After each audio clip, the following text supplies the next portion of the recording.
Hadirin wal hadirat semuanya, semoga kita hadir pada malam hari ini mendapatkan berkah dari Allah Ta'ala, diampuni dosa-dosa kita, diberikan sakinah dari Allah Subhanahu wa Ta'ala, sebagaimana janji Nabi sallallahu alaihi wasallam, "Majtama'a qaumun fi baitin min buyutillahi ta'ala yatluna kitaballah wa yatadarasuna bainahum illa nazalat 'alaihimus sakinah wa ghasyiyatuhumur rahmah wa hafathumul malaikah wa dzakarahumullahu fi man 'indah."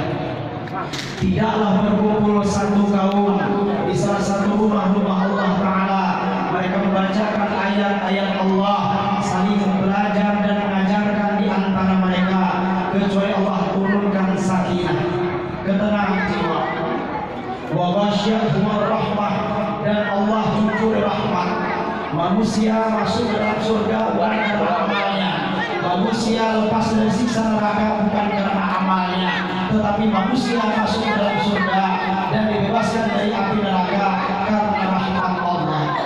Dengan rahmat Allah maka seorang hamba mudah ibadah kepada Allah.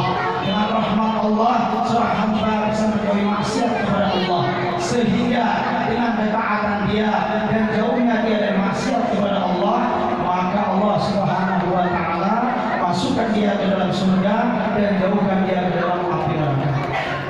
Wa hafathumul malaikah, dan kita dikerumuni malaikat sampai ke arsy Allah Subhanahu wa Ta'ala. Wa dzakarahumullahu fi man indah, dan orang yang duduk dalam majelis ini disebut-sebut oleh Allah Subhanahu wa Ta'ala di hadapan para malaikat yang ada di sisi. Nah, mudah-mudahan fadilah-fadilah tadi, utama tadi diberikan Allah Subhanahu wa Ta'ala kepada kita semuanya. Bapak Ibu sekalian, selaku hamba Allah, sudah sepantasnya malam hari kita membaca kalimat tahmid, yaitu ucapan Alhamdulillahirabbil alamin. Kalimat tahmid termasuk kalimat thayyibah, kalimat-kalimat yang baik. Dan kalimat thayyibah ini jemaah sekalian adalah kalimat yang pahalanya akan terus Allah tulis, perintahkan kepada malaikat untuk menulisnya, dan nanti pada hari kiamat kita akan melihat betapa beratnya kalimat-kalimat ini. Maka sebelum kita masuk baca ini, alangkah lebih baiknya kita memuja dan memuji Allah dengan membaca kalimat-kalimat thayyibah. Mari bersama-sama. Subhanallah walhamdulillah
Rasulullah sabdakan, barang siapa yang membaca Alhamdulillah ala ni'matil iman wal Islam, maka Allah kirim satu orang malaikat yang akan mencatat pahala baginya sampai 1 tahun sebelum.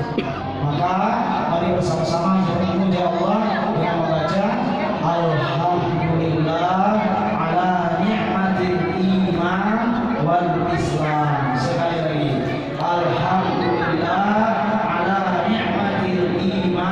wal Islam. Sekali lagi, mahal. Alhamdulillah ala ni'matil iman wal Islam. Yang kedua kalinya kenapa kita bersyukur kepada Allah? Karena Allah yang berhadir pada malam hari ini sebagai asyraful makhlukat, sebaik-baik ciptaan. Allah jadikan kita manusia.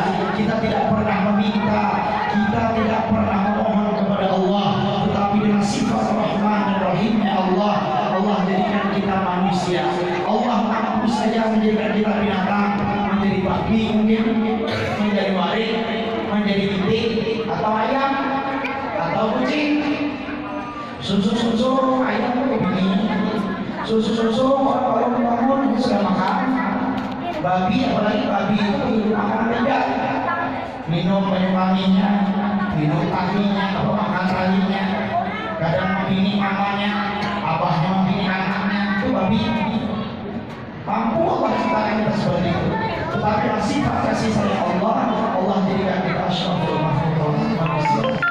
Yang ketiga, pertama ulun bersyukur banget bisa hadir di sini. Ya, perlu yang diketahui, ulun lahir di bawah di gudang sana. Kuburan abah ulun, nama ulun di puskesmas itu. Kayu ulun di bawah sana, gudang sana.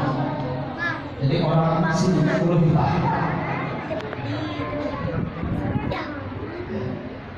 Mungkin kalau muka ulun mirip arwah abah ulun sedikit. Jadi kalau ada keluarga muslim pasti tahu ini abahnya. Ulun bersyukur. Dan sahabat Muhammad sallallahu alaihi wasallam sudah sepantasnya kita baca selawat kepada Nabi sallallahu alaihi wasallam dengan ucapan Allahumma shalli ala Muhammad wa ala ali Muhammad sallallahu ala Muhammad sallallahu alaihi wasallam.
Allahumma shalli ala Muhammad. Hadirin wal hadirat yang dimuliakan Allah, pada pertemuan malam hari ini insyaallah saya akan membawakan 3 poin saja. Yang pertama, hikmah dari kelahiran Nabi sallallahu alaihi wasallam. Allah berjelas wa ma Muhammadun illa rasul. Tidaklah Muhammad itu utusan saja. Pada khalat min qablihi rusul, sungguh telah berlalu sebelum Nabi Muhammad itu beberapa orang rasul. Pertanyaannya, jumlah keseluruhan Nabi dan Rasul berapa? Ada yang 25. Berapa? Semuanya. Baik yang kita ketahui atau yang tidak kita ketahui. Jumlahnya 124.000. Satu semuanya dapat berapa? Tahunnya kita kan 25 aja. Ini sepakat ulama 124.000. Kemudian yang perlu diketahui ada 25 orang. Dari 25 itu dapat dilalui ulul azmi, disingkat dengan NIM. N-I-M-I-M. N yang pertama Nabi Nuh, I Ibrahim, Min Musa, Isa, M-nya lagi Nabi Muhammad Sallallahu Alaihi Wasallam. Pertanyaan ulang, apa beda Nabi dan Rasul? Ya latihan kan ada bedanya, apa beda latihan? Apa beda lebihnya? Ada bedanya. Nah, Nabi dan Rasul ada bedanya juga. Direkam lagi nih. Kamu dibawa berpikir, insya Allah kamu mantap. Tapi mau belum ada bawa berpikir, mantap. Nabi adalah seseorang yang Allah pilih, Allah utus untuk satu kaum, tetapi tidak membawa risalah baru, hanya sekedar meneruskan Rasul sebelumnya. Contoh Nabi Yusuf alaihissalam, beliau hanya seorang nabi, sehingga beliau tidak membawa risalah baru. Ketika beliau berdakwah dengan kaumnya, beliau akan mengatakan ingatlah pesan Bapak, atau nabi-nabi lain ingatlah pesan Bapak kita, Yakub dan sebagainya. Nah, kalau Rasul diutus oleh Allah Ta'ala kepada satu kaum, dakwah di situ ataupun dakwah di sekitar kaumnya, dan membawa risalah baru. Ada risalah baru yang dibawa situ, dan biasanya menghilangkan risalah-risalah sebelumnya. Kayak Nabi Muhammad SAW menghilangkan risalah Nabi Isa alaihissalam, tapi tetap meneruskan risalah Nabi Ibrahim alaihissalam. Terus lanjut, apa hikmah kelahiran Nabi? Nah, dari sini kita bisa lihat Nabi itu dilahirkan ada, dilahirkan ada, sengaja dilahirkan. Sekali dilahirkan ada, dilahirkan. Siapa yang melahirkan sini? Siti Aminah. Masya Allah, dilahirkan. Yang kedua diletakkan Nabi Isa, dilahirkan tidak? Dilahirkan. Kamu Nabi Adam? Dilahirkan kan diciptakan? Diciptakan. Seluruh Nabi ada yang diciptakan seperti Nabi Adam, dan selain Nabi Adam dilahirkan oleh mamanya masing-masing. Dari cerita ini, dari hikmah ini, bisa kita ambil kesimpulan, orang-orang terdahulu terlalu mengagungkan nabinya, seperti orang Yahudi terlalu mengagungkan Nabi Uzair, yang ujung-ujungnya mengatakan Uzair ibnullah, Uzair itu anak Allah. Terus sampai ke orang Nasrani mengatakan Nabi Isa ibnullah, Isa itu anak Allah. Lawas terhadap Isa dari Tuhan. Nah, padahal Allah jelaskan bahwa Muhammadun illa rasul. Muhammad itu manusia biasa, sama. Cuma bedanya sedikit itu, laisa kal bashar. Al-bashar kita sama kayak manusia, manusia tapi kita sama kayak manusia. Apa maksudnya? Kita kepaluan, Nabi kepaluan, tapi palu kita mau Nabi bersama. Kita ini mau pasang, kalau palu Nabi mau kasturi, beda apa? Apa lagi?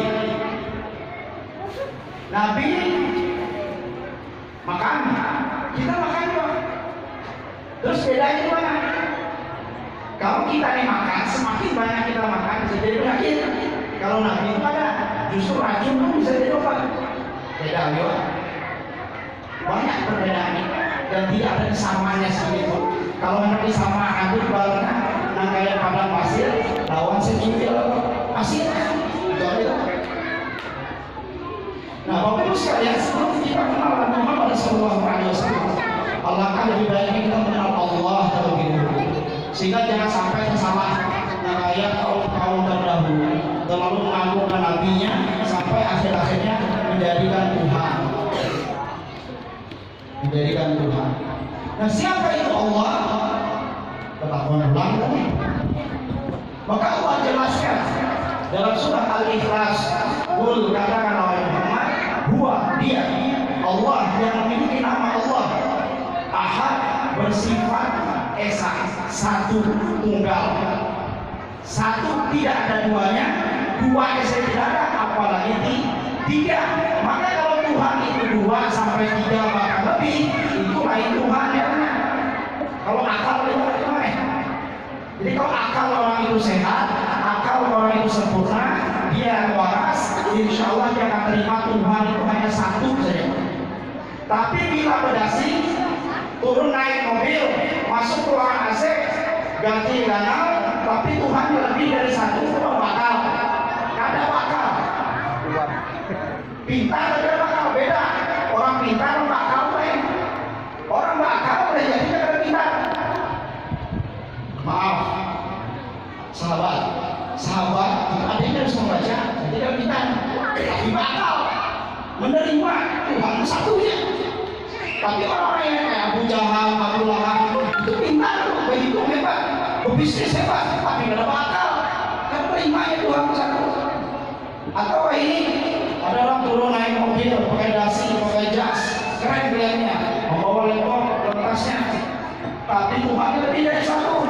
Itu kemungkinan besar pintar, tapi tidak bakal. Allahus Samad, Allah tempat bergantung. Bapak Ibu sekalian, kalau kita sebagai seorang petani, janganlah bergantung dengan pertanian kita, maka kita akan kecewa. Bergantunglah kepada Allah. Ketika pertanian kita gagal, pasti kita akan kecewa. Tetapi kalau kita bergantung kepada Allah, gagal ataupun sukses pertanian kita tidak akan pernah kecewa. Karena barang siapa yang telah mendapatkan Allah, dia telah mendapatkan segala-galanya. Berdagang, jangan bergantung dengan perdagangannya. Ketika berdagang bergantung dengan perdagangannya, lalu mengalami bangkrut, maka dia akan kecewa. Tapi bergantunglah kepada Allah. Orang yang bergantung kepada Allah, bangkrut atau untung dia tidak akan pernah kecewa. Karena orang yang mendapatkan Allah, dia telah mendapatkan segala-galanya. Orang yang kehilangan Allah, dia telah kehilangan segala-galanya. Lam yalid wa lam yulad, Allah tidak beranak dan tidak diperanakkan. Maka bila ada yang masih beranak, maka kalau pantas oleh Tuhan, yang masih dirahmatkan kalau pantas oleh Tuhan. Itu makhluk, itu hamba. Walam yakul lahu kufuwan ahad, dan Allah tidak ada yang serupa, tidak ada yang setara dengannya, baik sifatnya, zatnya, asmanya, af'alnya. Lalu pertanyaannya, di manakah Allah? Ujar kakak di mana-mana. Di mana-mana aja kan? Soalnya dia ke pasar, ada apa rasanya? Banyak rumah ada juga. Allah tidak berada di mana-mana. Allah tidak di atas, tidak di bawah, tidak di kiri, tidak di kanan, tidak di depan, tidak di belakang, tidak di dalam, tidak di luar, tetapi Allah meliputi. Ilmunya sudah meliputi, apalagi ibaratnya. Allah tidak butuh ruang, tidak butuh tempat, tidak butuh waktu. Yang membutuhkan ruang, waktu, dan tempat makhluk. Kenapa Allah tidak butuh ruang, waktu, dan tempat? Karena Allah lah yang menciptakan ruang, waktu, dan tempat itu sendiri. Maka Allah tidak butuh tempat, tidak butuh ruang, tidak butuh waktu. La ilaha illallah. Kalau kita tuh baca tulisan la ilaha illallah, jumlahnya 12 Pak. Muhammadur Rasulullah 12 juga. Bila ditambahkan jadi 24. Apa maksudnya 24 itu? Supaya 1 kali 24 jam iman kita ini lurus. Kamu di samping coba kalau kayak di desa. Kalau di desa itu masih ada yang memberi buaya makan. Dalam pengantin tuh. Memberi nior, memberi rokok lintingan, memberi gula, memberi kopi. Padahal dalam pelajaran IPA, buaya itu bernapas dengan paru-paru sama kayak manusia. Lain iwak itu baik insan. Napasnya buka itu nah insan itu. Nah buaya itu dari membuka untungnya, kelawasan buka masuk banyak. Bila ada lakas mulut menikmati.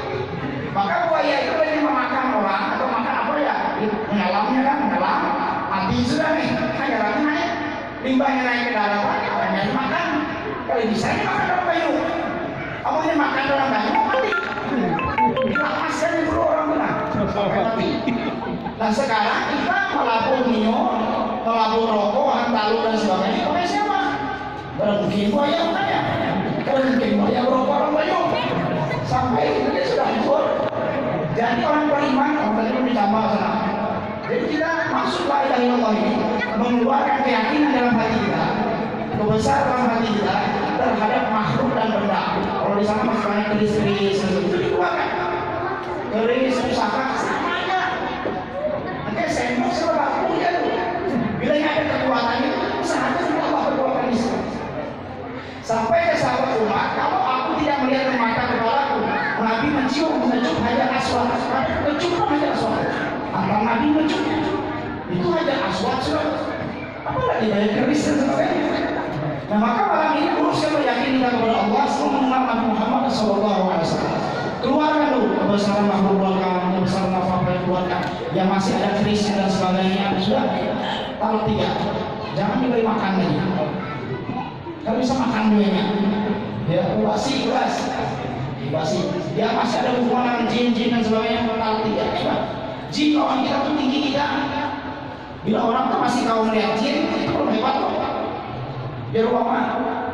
Kenapa? Karena jin itu rendah, kita ini tinggi. Masa orang tinggi untuk melihat kerendahan?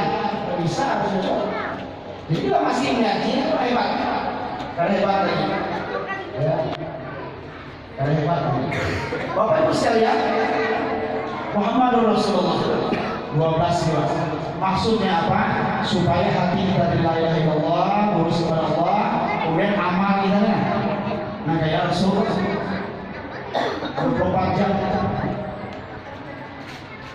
masuk poin 2 melakas sisa 20 menit. Masuk poin 2 belum singkat lagi. Kebiasaan Rasulullah bila habis subuh, sidin berbalik kubur sidin menghadap jemaah. Sidin bertakon, adakah mimpi malam tadi? Bila ada, tafsirkan sidin mimpinya. Bila tidak, sidin yang berkisah. Nah satu saat sidin berkisah, aku mimpi malam tadi ya sidin. Berdapat 2 orang malaikat dibawa di jalan. Kemudian aku lihat ada orang berbaring, lalu dipecahkan oleh malaikat kepalanya dengan batu, dan batu tadi menggelinding. Dan malaikat yang mendatang batu yang menggelinding tadi. Setelah dapatnya batu tadi berkulit lagi kepada kepala yang pecah tadi. Kepala yang pecah itu berkulit kayak asal tadi. Maka aku takon apa itu? Aslinya kisahnya ujar malaikat berarti jalan-jalan. Aku langsung jelaskan ya sama kasih. Ujar malaikat tadi ini orang yang meninggalkan sholat. Dan orang yang meninggalkan sholat, Bapak Ibu sekalian, kena akan dimasukkan Allah ke dalam neraka sakor. Sehingga orang ahli surga tertakut. Waktu di dunia kamu boleh, pasti sana terpisah. Masalah kamu fitnah. Kenapa orang kamu masuk dalam neraka sakor?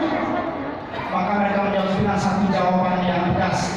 Qalu lam naku minal musallin. Kami dahulu waktu di dunia ada sholat. Jadi yang masih menyambat sholat, orang sholat belum sampai hari. Tapi menyampaikan kisah apa yang udah bahasanya belum sampai. Orang tuh masih sholat, belum sampai. Belum sampai ke akhirat, masih sholat deh. Kamu yang sudah disolatkan, jangan sampai. Wajar kan? Bila orang masih sholat, itu memang belum sampai. Dia masih hidup. Tapi bila yang sudah disolatkan, sampai sudah. Sampai kubur, sampai masyarakat, sampai akhirat, bedanya. Sebelum sholat sudah sholat, hati-hati doang. Jangan mentang-mentang kita rekaman jawab kalau kita itulah. Lalu bersemayam. Maksudnya sebelum sholat sudah sholat itu, sebelum asar sudah baju, sebelum maghrib sudah asar. Itu sebelum sholat sudah sholat maksudnya. Jadi kan tertipu kita. Wah, masih kau berkawan dan menjawab. Nah, lalu keburuan. Pas keburu, jam 12 malam di atas kain putih, berisik kurang. Supaya mencari yang satu gitu ya. Supaya ini satu depan sana baik. Ini caranya. Sebelah tiga sana tiga. Rupanya ya, jangan tertipu. Ya. Contoh kita sudah jelas, yaitu Rasulullah. Laqad kana fi Rasulillahi uswatun hasanah. Sungguh pada diri Nabi terdapat suri teladan yang baik. Umat itu ya. Jangan ibarat orang anak pelanggan kalau kita di belakang mobil yang kedua, umpatnya mobil yang pertama. Sampai ini. Jadi jangan buru-buru yang melihat yang matanya ada buta itu Rasulullah. Selain Rasulullah itu bijak semua yang sini. Maka orang bijak harus baik itu lawan orang yang melihat. Jangan bijak lawan bijak.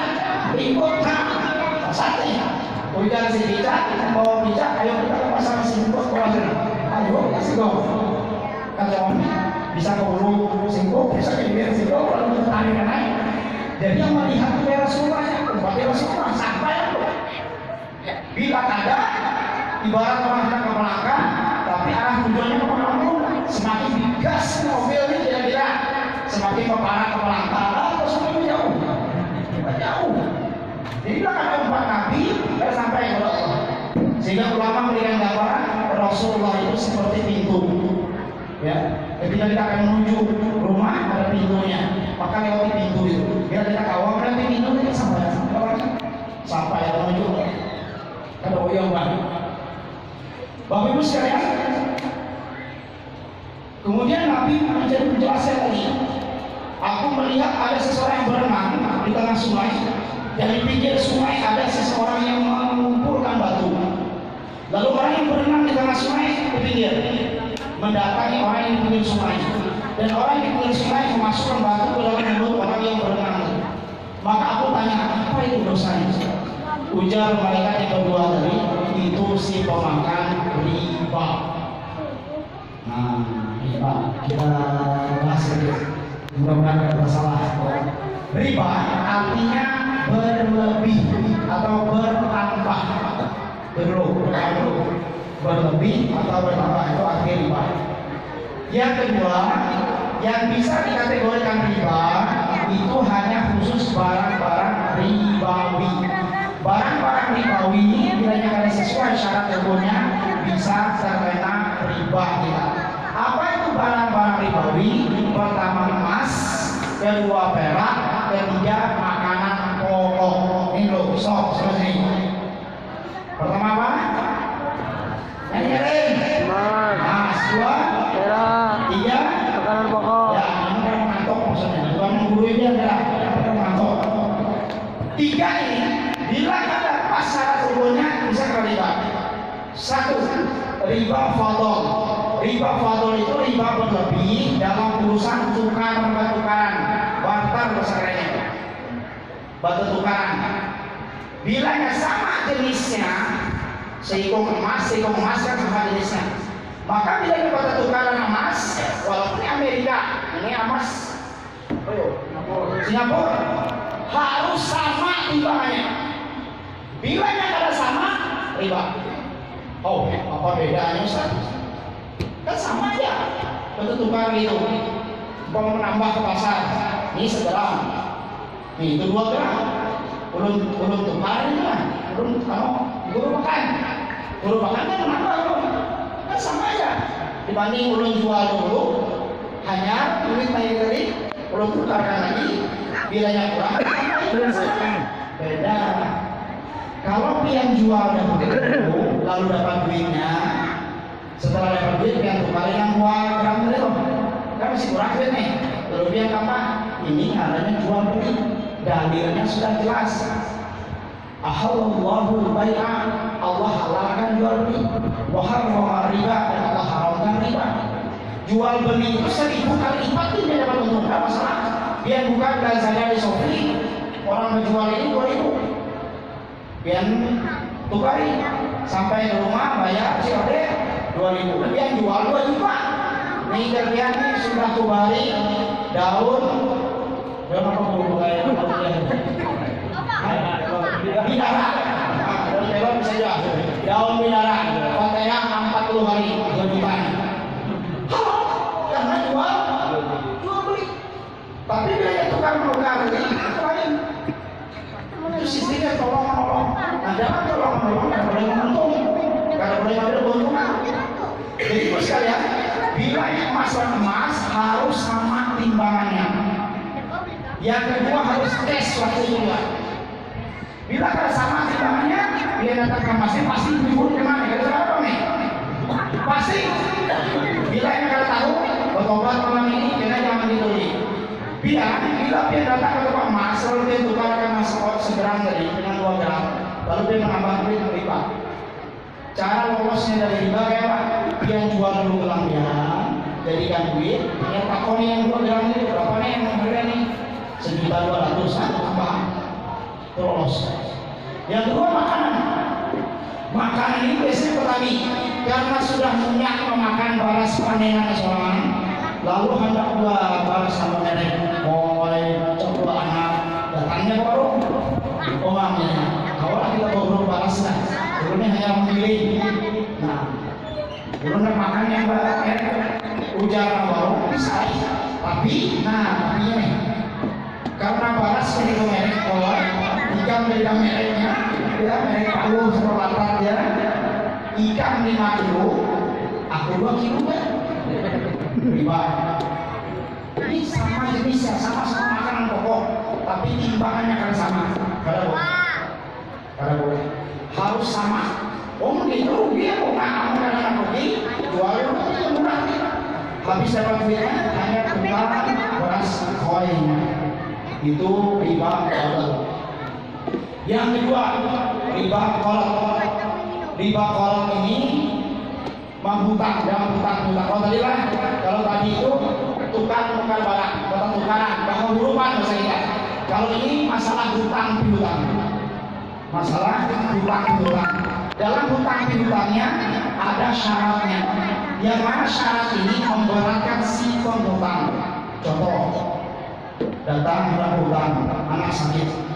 Pinjarnya udah utang lebih, nah bisa ya utang, tapi beli makan sekitar 200, ikan beli sejuta, ikan beli makan sekitar 200, itu riba.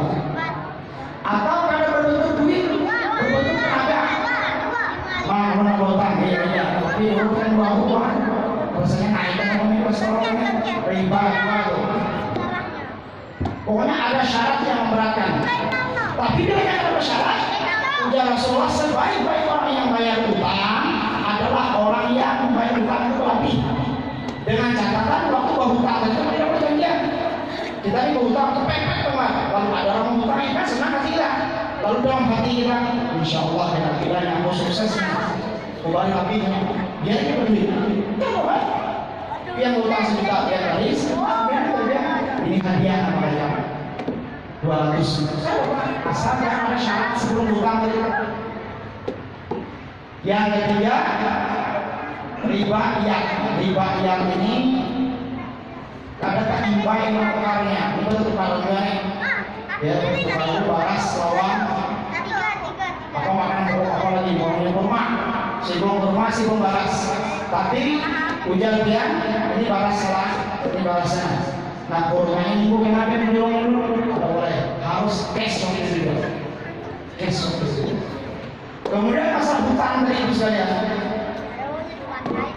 ujar Rasulullah ruhul mu'min mu'allaqah bidainihi ruh seorang mukmin ini orang mukmin yang kisah Nabi dan orang beriman ini orang beriman sudah orang beriman masuk surga tapi gara-gara utang mu'allaqah apa yang kita bilang